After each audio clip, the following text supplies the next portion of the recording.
Hello students, कैसे हैं आप सब? हो सब बहुत अच्छा होगा, आपकी तैयारी चल रही होगी। हाँ जी, आइए आज मैं आप लोगों को इंडेक्स 10 का रिवीजन कराऊंगा। इंडेक्स 10 एक आसान इंडेक्स है, लेकिन कई बार बच्चा ना प्रैक्टिकल क्वेश्चन में गलती करके आ जाता है। मैं आपको बताऊं, आज मैं इस इंडेक्स 10 को रिवाइज कराने से पहले आपको लॉजिक बताऊंगा, रीजन बताऊंगा, ऑब्जेक्टिव बताऊंगा कि ये जो इंडेक्स है ये क्यों आया है। और जैसे ही आपको ना इसका ऑब्जेक्टिव पता लग जाएगा ना, आपको रीजन पता लग जाएगा कि इस इंडेक्स को क्यों इंट्रोड्यूस किया गया है, आप देखना प्रैक्टिकल क्वेश्चन में गलती नहीं होगी। क्योंकि बच्चे पता क्या करते हैं इस इंडेक्स में ना, adjustable event, non adjustable event ऐसे याद करके चले जाते हैं और फिर प्रैक्टिकल क्वेश्चन में आइडेंटिफाई नहीं कर पाते। और उसके पीछे रीजन पता क्या है? उसके पीछे रीजन ये है कि स्टूडेंट को ना इस इंडेक्स के आने का ऑब्जेक्टिव नहीं पता होता। आइए मैं पहले आपको इंडेक्स 10 के आने का ऑब्जेक्टिव बताता हूँ, इसको क्यों इंट्रोड्यूस किया गया। एक बात और, ये एक रिवीजन वीडियो है, इसलिए मेरी जो बोलने की स्पीड है नॉर्मल स्पीड से थोड़ी ज़्यादा रहेगी, बट मैं आपको ऑलमोस्ट 100% कंसेप्ट का रिवीजन कराऊंगा। ठीक, चलिए देखिए होता क्या है। ये मेरा एक अकाउंटिंग ईयर है जो स्टार्ट होता है 1 अप्रैल X1 को और 31 मार्च X2 को इसका एंड हो जाता है। ठीक, मेरे कुछ क्वेश्चन आपसे। क्वेश्चन नंबर 1, ये जो फाइनेंशियल स्टेटमेंट X1 X2 की बनेगी, ये एंड यूजर के पास कब पहुंचेगी? क्या ये 31 मार्च X2 को पहुंच जाएगी? नहीं सर, एंड यूजर के पास ये फाइनेंशियल स्टेटमेंट पहुंचेगी जब ये अप्रूव हो जाएगी। ठीक है, तो अकाउंटिंग होती है पहले, जी सर, उसके बाद ऑडिट होता है, जी सर, उसके बाद सर अकाउंट बोर्ड में जाके अप्रूव होते हैं, जी सर। तो यहां सर ये है अप्रूवल डेट।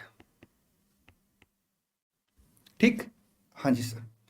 अब जो एंड यूजर के पास फाइनेंशियल स्टेटमेंट पहुंचेगी वो कब पहुंचेगी? सर मान लेते हैं डेट जो है 31 जुलाई X2 है। सर 31 जुलाई X2 या उसके बाद। और जो फाइनेंशियल स्टेटमेंट है उसके अंदर जो इंफॉर्मेशन इंक्लूड होगी वो कब की होगी? सर उसके अंदर जो इंफॉर्मेशन होगी वो तो 31 मार्च X2 तक की होगी। इसका मतलब क्या है? जब फाइनेंशियल स्टेटमेंट बनाई गई है, ऐसे बोलूंगा, जिस डेट तक फाइनेंशियल स्टेटमेंट बनाई गई है और जिस डेट पे सर उसको प्रेजेंट किया गया है पब्लिक के सामने, एंड यूजर के सामने, उसके बीच में एक टाइम गैप है, जी सर। अब यहां सर कुछ ऐसे इवेंट हो सकते हैं जो या तो सर आपके 31 मार्च X2 से बिलोंग करते हैं, मतलब यहां पे कंडीशन या कॉन्टिजेंसी होती है बैलेंस शीट डेट पे, और बाद में सर इवेंट एक्स्ट्रा एविडेंस दे देता है, एडिशनल एविडेंस दे देता है। या कुछ ऐसे इवेंट होते हैं साहब जिनके अगेंस्ट कंडीशन या कॉन्टिजेंसी एग्जिस्ट नहीं करती बैलेंस शीट डेट पे, लेकिन वो एंड यूजर के डिसीजन पे इंपैक्ट डाल सकते हैं। इसलिए there is a gap between आपका अप्रूवल डेट और रिपोर्टिंग डेट। और इस गैप को भरने के लिए सर, इंडेक्स 10 का जन्म होता है। इंडेक्स 10 ये कहता है बैलेंस शीट डेट के बाद, रिपोर्टिंग डेट के बाद और अप्रूवल डेट से पहले देखिए कि क्या कोई इवेंट टेकन प्लेस करता है। Answer is yes. फिर ये चेक कीजिए कि क्या इस इवेंट या एविडेंस के अगेंस्ट पहले से कोई कॉन्टिजेंसी या कंडीशन एग्जिस्ट करती थी। Answer is yes. तो ये आपका एडजस्टेबल इवेंट हो जाएगा। इट मीन्स क्या है? इट मीन्स ये कि respective item, asset, liability, equity, income और एक्सपेंडिचर, आप उसको क्या करें? एडजस्ट कर दें। ठीक, अगर यहां पे कोई भी सर कंडीशन या कॉन्टिजेंसी एग्जिस्ट नहीं करती और यहां पे सर इवेंट होता है, तो उस केस में कहता है चेक कीजिए कि ये जो इवेंट है ये मैटेरियल है, इमैटेरियल। सर इमैटेरियल इग्नोर कर दीजिए। सर ये मैटेरियल है, इट मीन्स क्या? ये एंड यूजर के डिसीजन पे इंपैक्ट डाल सकता है। तो आप इसे क्या करेंगे सर? इसे आप नोट्स टू अकाउंट में डिस्क्लोज कर देंगे। कहां डिस्क्लोज कर देंगे? नोट्स टू अकाउंट में डिस्क्लोज कर देंगे। ठीक सर, इवेंट जो है बैलेंस शीट डेट के बाद अप्रूवल डेट से पहले होता है और इसके अगेंस्ट कंडीशन या कॉन्टिजेंसी एग्जिस्ट नहीं करती, और ये इवेंट ऐसा सर कि गोइंग कंसर्न अफेक्ट कर सकता है। अगर सर इवेंट ऐसा है गोइंग कंसर्न अफेक्ट कर सकता है, तो उस केस में पता है क्या करेंगे? आप फाइनेंशियल स्टेटमेंट को ना लिक्विडेशन अप्रोच के बेस पे बनाएंगे। सर लिक्विडेशन अप्रोच का मतलब है असेट जो है आप रिलायजेबल वैल्यू पे लेके आएंगे, लाइबिलिटी को पेबल वैल्यू पे लेके आएंगे। जितनी लॉन्ग टर्म लाइबिलिटी सर आपकी क्या बन जाएगी? सारी सारी शॉर्ट टर्म लाइबिलिटी बन जाएगी। लिक्विडेशन अप्रोच को मैं आपके साथ डिटेल में डिस्कस करूंगा इंडेक्स 1 के अंदर। ठीक, चले। हाँ जी सर, प्लीज मेरे प्यारे प्यारे बच्चों, अब मैं जो बोलने जा रहा हूं बड़े ध्यान से मेरी बात सुनना।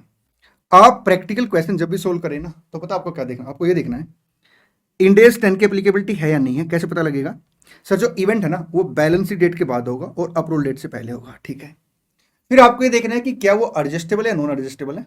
अगर उस इवेंट के अगेंस्ट कंडीशन या कॉन्टिजेंसी बैलेंस शीट डेट पे थी तो सर वो आपके लिए क्या हो गया, एडजस्टेबल हो गया। एग्जाम्पल के तौर पे सर यहाँ पे क्या हुआ, सर यहाँ पे ना सर बारिश हुई और इसकी वजह सर हमारा जो गोडाउन है ना वो लीक कर गया।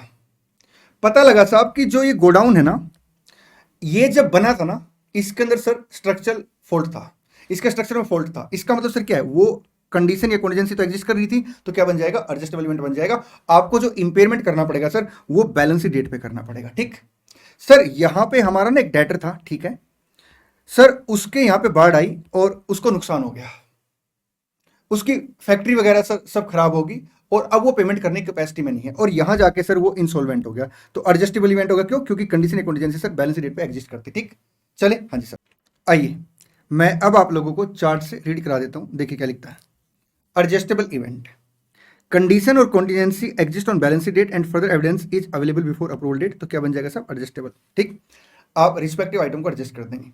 नॉन एडजस्टेबल, नो कंडीशन और contingency exist on balance date but further evidence is available oblique event taken place before approval date.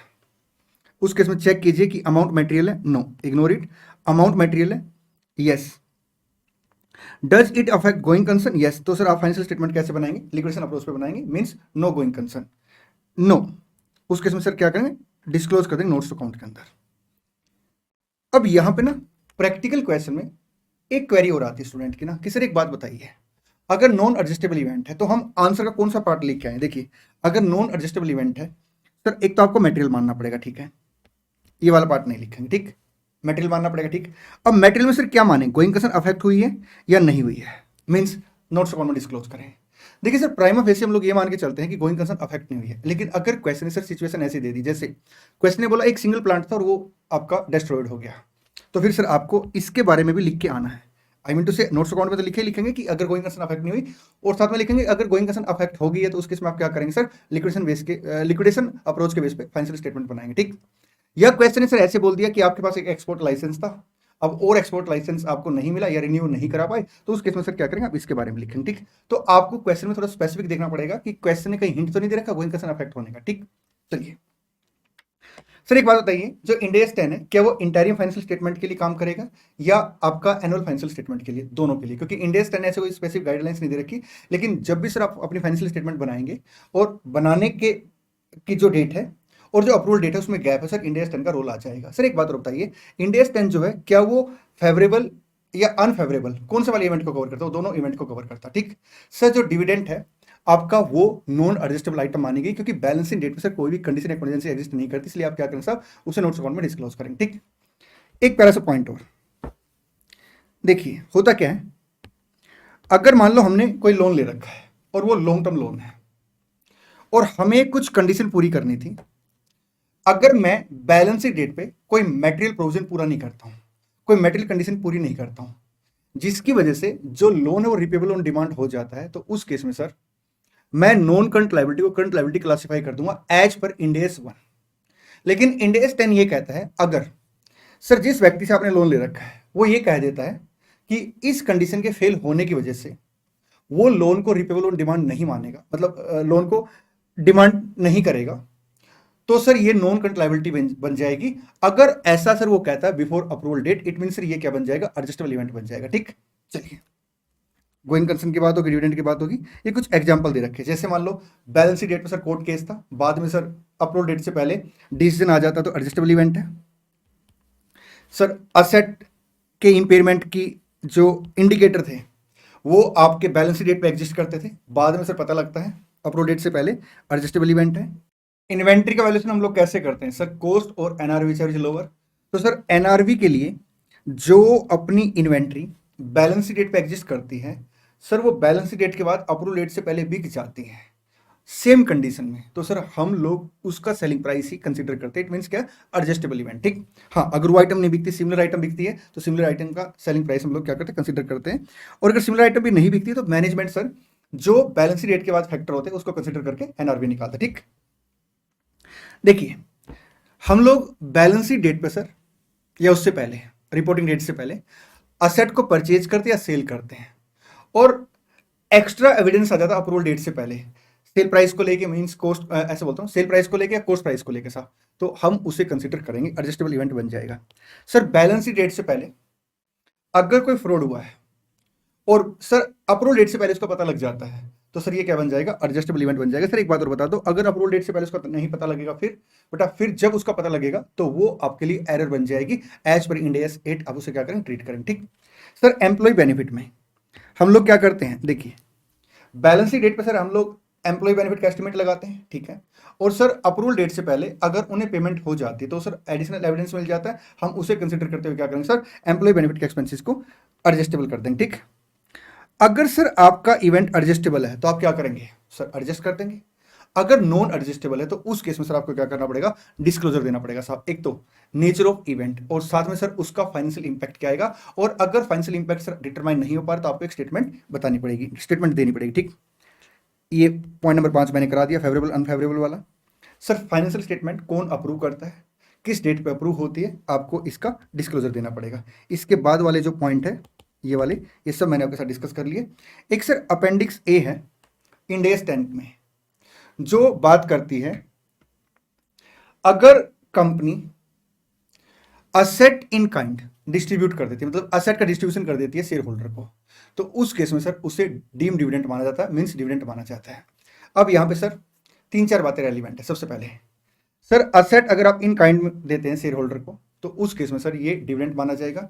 किस वैल्यू माना जाएगा सर, फेयर वैल्यू माना जाएगा, ठीक जी सर। सर जो आपकी असेट थी उसे आप डी रिकॉग्नाइज करेंगे as per the provision of respective Ind AS, और बुक वैल्यू के हिसाब से सर उसे आप डी रिकॉग्नाइज कर देंगे, ठीक। सर जो भी डिफरेंस आएगा फेयर वैल्यू और बुक वैल्यू में, उसका इंपैक्ट सर आप P&L अकाउंट के अंदर लेके जाएंगे। एक बात हो सर, ये अपेंडिक्स एप्लीकेबल नहीं होगी अगर मान लो जो आपके असेट है उस पर ओनरशिप डिस्ट्रीब्यूशन से पहले डिस्ट्रीब्यूशन के बाद सेम पार्टी की है। एक प्यारी सी बात और, अगर हमने सर क्या किया है, ऑप्शन दे दिया है शेयर होल्डर को कि आप चाहो तो कैश में डिविडेंड ले सकते हैं या इन काइंड ले सकते हैं, तो उस केस में हम लोग क्या करेंगे साहब, एस्टिमेट लगाएंगे कि कितने शेयर होल्डर सर कैश में डिविडेंड लेंगे और कितने इन काइंड लेंगे, और इन काइंड वाला डिविडेंड सर हम क्या करेंगे, fair value of the asset के बेस पे लेके चलेंगे, ठीक।